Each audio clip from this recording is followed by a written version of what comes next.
Hoffman, Executive Vice President, DC Bar and Restaurant Workers Alliance, Michael Harrison, Andrew Shapiro, and Aubrey McKiffin. I will give a moment for panel 7 to assemble.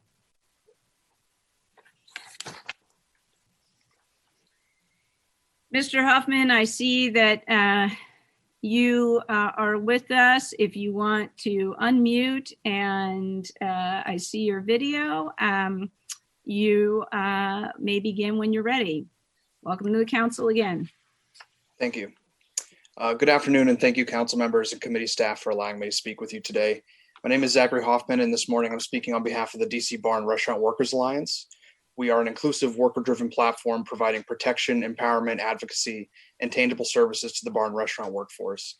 I serve as the executive vice president of this organization, and my testimony today will reflect the opinion of my organization and its members. At the beginning of March 2020, it appeared that COVID-19 would indeed impact our region. I participated in a roundtable discussion with several district agencies and fellow representatives of the restaurant industry. As far as DC Health and HCMA were concerned, we were ready to deal with this crisis if and when it would show up at our door. What was not clear at the time for any of us was just how bad this pandemic would become. Closing bars and restaurants seemed likely, and the entire industry was hurled into an unprecedented crisis of uncertainty. On the afternoon of March 15th, I had filed for unemployment for the first time in my entire 12-plus year career in restaurants, both in front of the house and back of the house. The entire process seemed foreign and wrong. What I and every other newly laid off, furloughed, and now underemployed worker in the district found out, the system that is used to administer, file, implement, and track unemployment benefits in DC is and continues to be one of the most ineffectual and tragic user interfaces to ever curse our screens since the first generation of government websites. At the time of this hearing, workers are still waiting for benefits, not a few, tens of thousands. The impossible to navigate PUA program, auto-generated ineligibility claims, incorrect work history on file, being on hold for 9+ hours a day, unreturned email responses that contain inaccurate information, weeks and weeks of waiting for claims, incorrect benefit amounts, unreliable information on extended benefits, and more issues that I do not have time to name. This is what hardworking Washingtonians were forced to endure and still struggle with daily during the pandemic. I was personally considered one of the lucky ones. I waited only 6 weeks since my initial claim had been filed, called 5 times with no answers and multiple hours on hold, and only sent 4 emails before I started receiving benefits. This scenario is considered a godsend to those that I tell about my experience with UI. For weeks, we were unable to get direct assistance or reliable guidance from the Department of Employment Services. We begged, we pleaded, we demanded, we hoped. All we got were hold lines that would drop dead at the end of the business day. When reaching out to alternative avenues to find support, even within the mayor's office, the DC Council, and other agencies, we were met with wait. The scope and reality of this global pandemic is not lost on anyone. We're facing a crisis few generations have the misfortune of dealing with. The challenges and struggles of COVID-19 will be felt so much longer than any of us wish to. It's a time to rise to the challenge and to get things done. It could be forgivable to be caught off guard and surprised by the amount of claims coming in for UI. DOES had stated early on they were working with a number of cases outside the typical yearly average, even in March. Nobody can fully prepare for a pandemic. It is truly a nightmare scenario. However, given the urgency and necessity of the unemployment rollout, it is clear leadership in DOES was either unable or unwilling to meet the challenge. That is why today we are formally calling for the resignation of Director Unique Morris-Hughes from the Department of Employment Services. It is abundantly clear leadership is needed at DOES. It is also clear that leadership does not currently exist in the department currently. The council must also call for an independent investigation into all aspects of DOES that pertain to the unemployment benefits. Understanding where breakdowns occurred, how they happened, and a full accounting of those responsible should be a top priority for that investigation. Thank you for your time. I'm available for any questions. Thank you, Mr. Hoffman. Next, we'll move to Mr. Harrison. Good to see you. Welcome again to the council. My name is Michael Haresign. I'm the new chairperson of the DC Bar and Restaurant Workers Alliance. While Zach Hoffman testified on behalf of the Alliance, I will be testifying as a public witness here today. I'll begin by stating that I concur with our organizational testimony. Thank you to the committee for having this necessary hearing on the performance of DOES amidst this global pandemic that has killed over 933,000 people in the world and over 196,000 people in the United States alone. I say this to make it clear that I appreciate that this is an extreme situation that would not necessarily be something for an agency to specifically prepare a tailored response to ahead of time. Unfortunately, we chose to delay measures that would have at least partially mitigated the extreme failures of our unemployment system. The continuing failures of DOES clearly stem from an inability of our institutions to respond to external factors. This is clearly a situation of expecting an agency which has been allowed to grow complacent in its inflexibility, being exposed as having a leadership problem and an oversight problem. The near decade in delaying an upgrade to the website is demonstrative of the values of the agency. The turning of a blind eye to these issues and instead focusing on headline-grabbing programs which I support, is demonstrative of the values of the committee charged with oversight of the department. We do need not reinvent the wheel with every new project. We need to make certain that it's still rounded enough to function. I think that a true audit of the values of the agency and this committee hold is necessary. The focus on agency-ended data collection isn't something that works well for the working class. While filling out forms perfectly may be a requirement of a bureaucratic system that involves physical red tape, we must be advocating for the use of technologies and ability to filter information to focus on user and data entry. Unfortunately, I don't see much movement to involve potential users in that development process, even in simple beta testing of a program using mobile internet browsers. The inflexibility is based in willful neglect has also devastated the hundreds of 1099 workers in the restaurant and bar industry, be they sound engineers, musicians, drag performers, or trivia hosts. They are members of our community who are suffering. The inability to adjust the UI system to pay these individuals the thousands of dollars that they are owed, while other workers, such as me, must directly support them in making sure their food is secure, is unconscionable. Mr. Haresign, I'm going to ask you to wrap up your testimony. Heard. While I understand that these challenges of instituting a separate program, it's important to remember that every other jurisdiction had the same responsibility. Many of them met that challenge, while the District of Columbia has continued to stumble. Thank you for your testimony. Mr. Shapiro, if you want to unmute, and I don't know if you are video enabled, but welcome to the council again, and thank you for taking time to appear.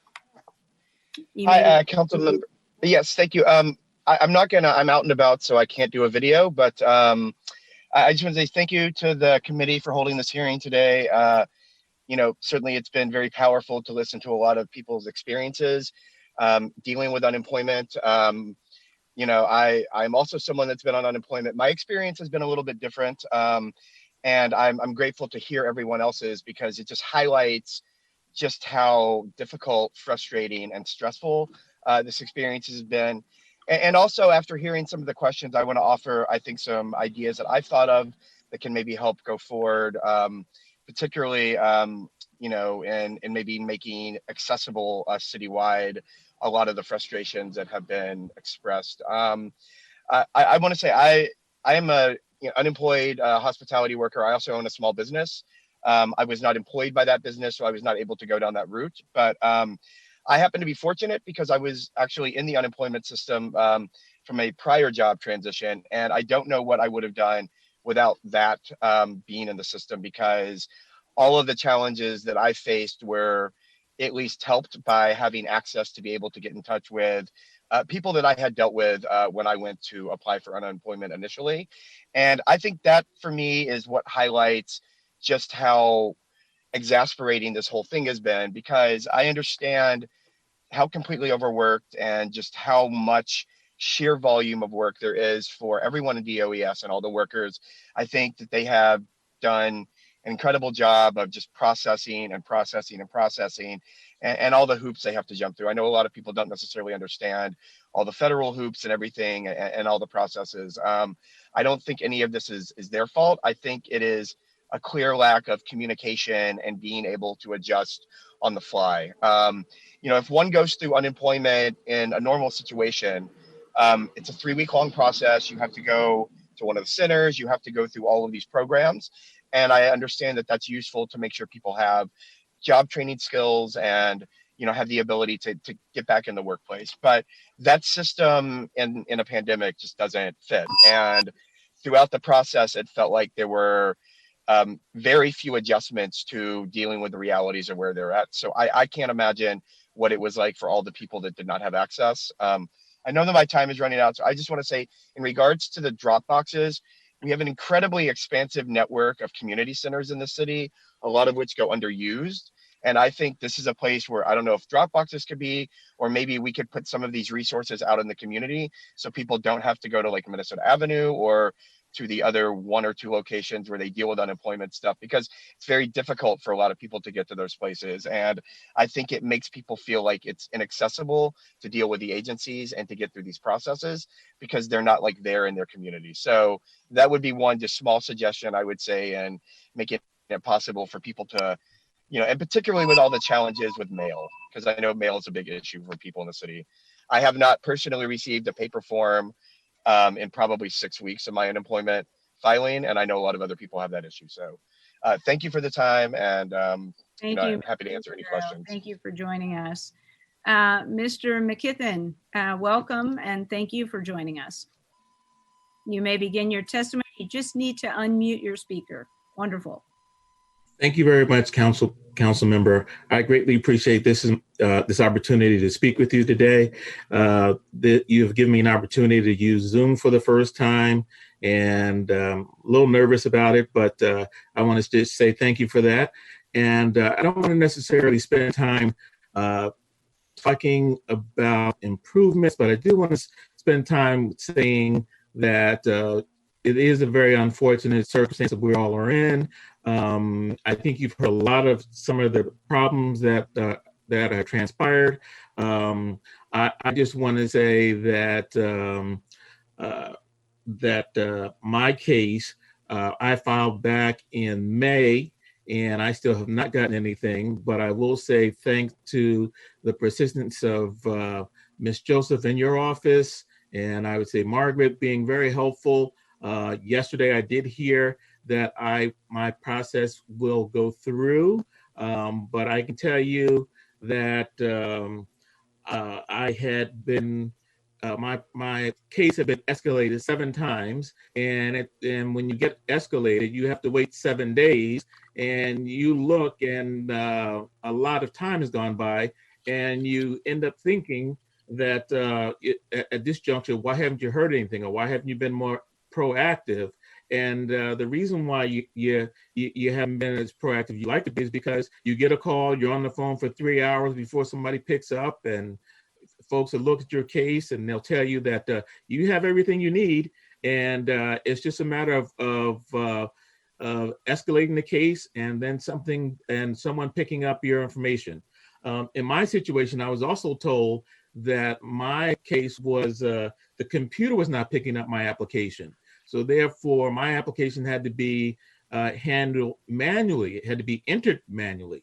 And that I wasn't the only person in that situation. There were quite a few where it was a technical issue and that it would be taken care of. Then one day, I think somebody was frustrated and they gave me a number to PUA. And I spoke with a person in PUA, and they said, yeah, my supervisor said that when this comes through, give it to her, and in 7 days, your information will be picked up because it's a technical problem. Well, again, like I said, in my opinion, thanks to your office, I've heard something. Hopefully, I have not received a letter of confirmation yet that it's going to go through, but I will hear back from Ms. Ranford, I think it is, who has been dealing with me. But my one recommendation would be is that when there is a problem and the customer service people do the best that they can, that you should be able to speak to ombudsman or somebody that says, hey, can you handle my case or talk to? Because I didn't get a phone call back I got my first phone call since May, last Friday. Okay. Mr. McKithen, thank you. And this is a good opportunity for me to thank several people in my office who have been troubleshooting claims. And that is our Constituent Services Director, Pat Joseph, Sharnisa Royster, who plays many roles in our office, but has worked on claims as well and is often the person you speak to when you call our office. And certainly committee staff, Margaret O'Hora, who has been our lead staffer on UI, and Liz Weiss, who is the committee director. So I want to thank all four of them as well.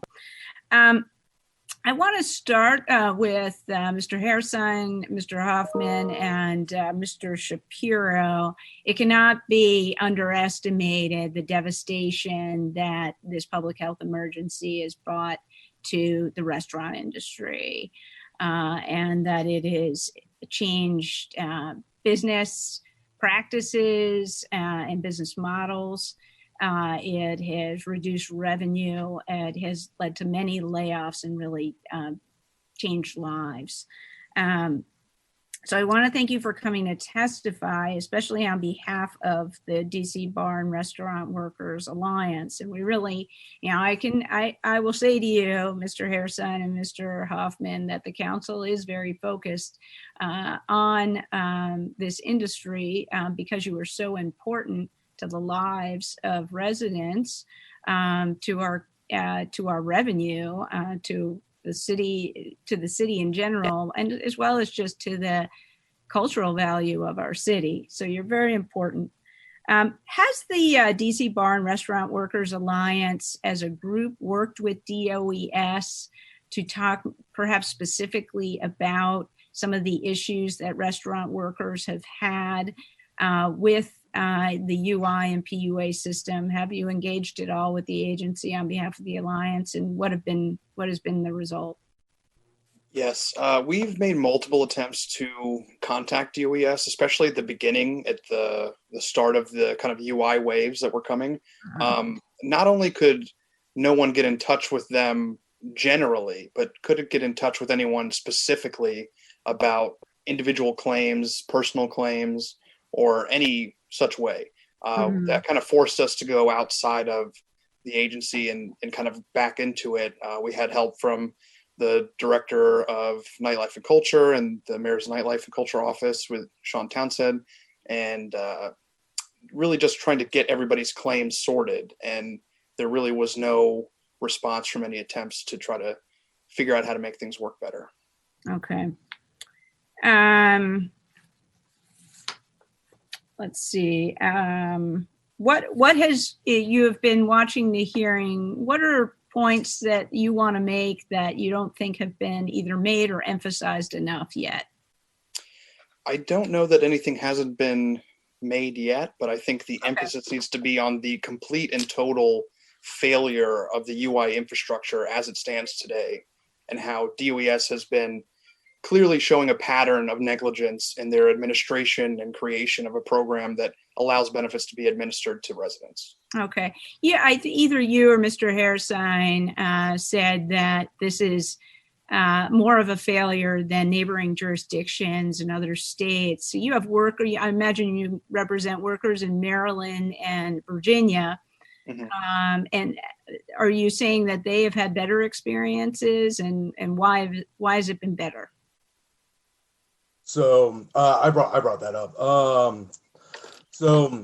I haven't talked to a ton of workers in Maryland and Virginia. I have talked to workers in Maine and New York and Michigan as states where things have been a little bit better as far as the rollout. And I'm testifying personally, so I can say that a lot of my testimony is also informed from my past history of coaching. Mm-hmm. So I also was reaching out to several youth coaches who are 1099 employees, mm-hmm. especially with the rollout for PUA. Locally, we have had more issues with sort of non-traditional labor, and sort of just the general idea of trying to use catch-alls, mm-hmm. has absolutely failed.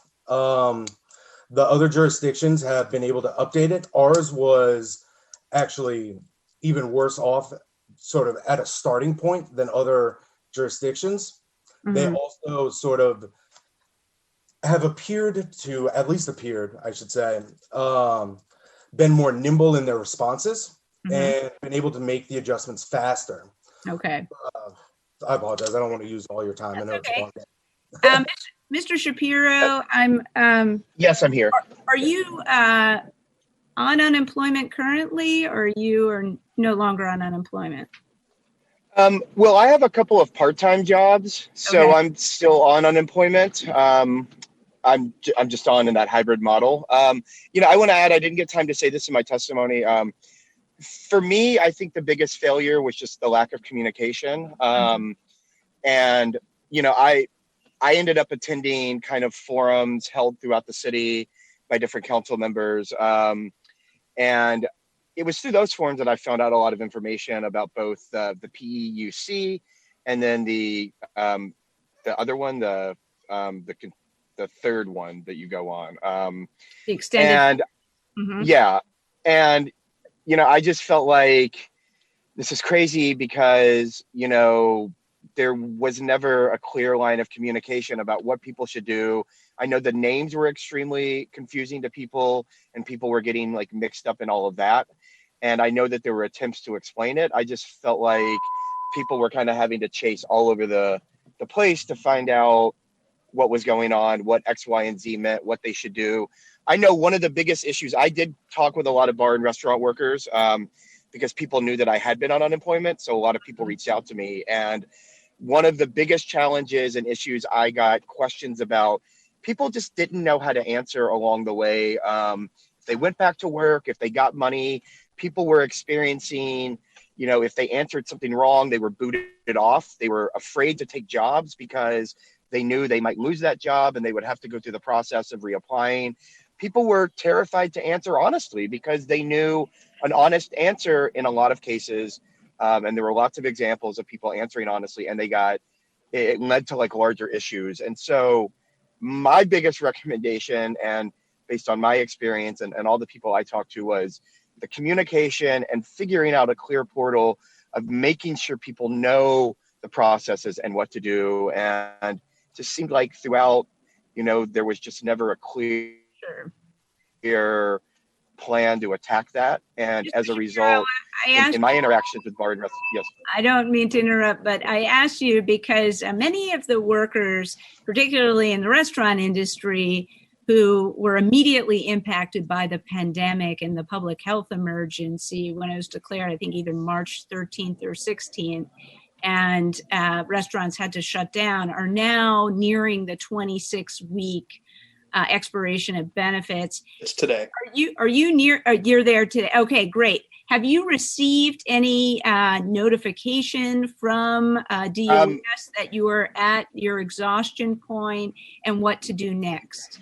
So I reached that months ago because I had been on previously. And I may have been one of the first people to go through that. In fact, the way I found out was I went to apply and it kicked me to a new screen. And then I had to like fumble my way through it.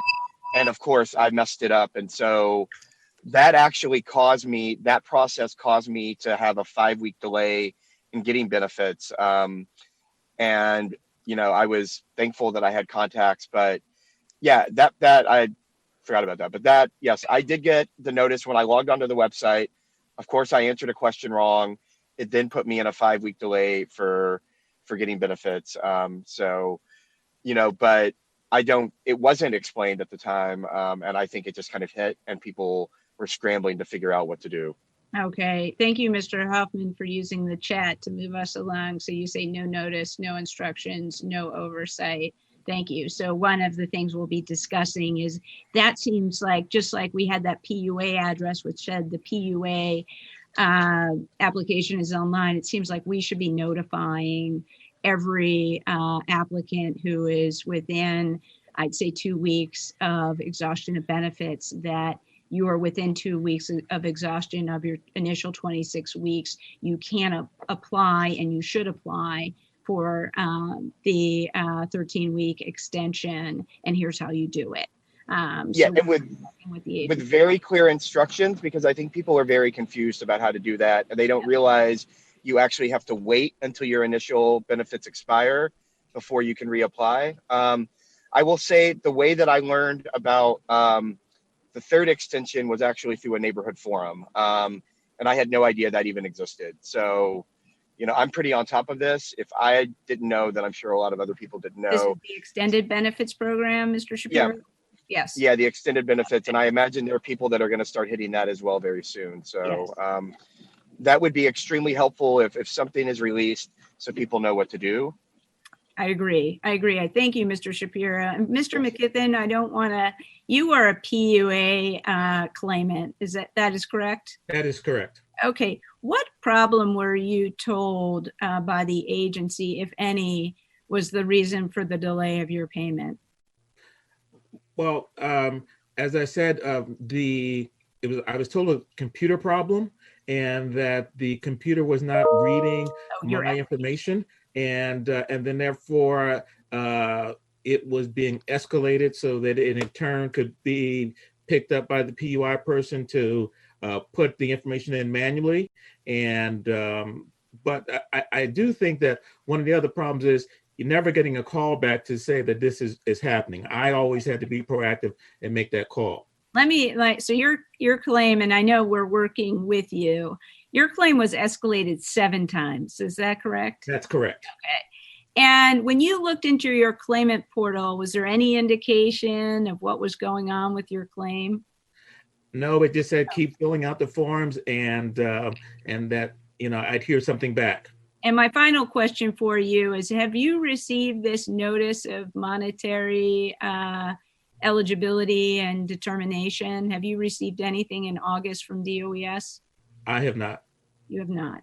Okay, very good. Unfortunately, we are going to have to end our conversation with this panel to move on to the next one, but I thank you all very much. Thank you for having the panel. Working with you in the future. Thank you very much. Thank you very much. We're going to move to our next panel.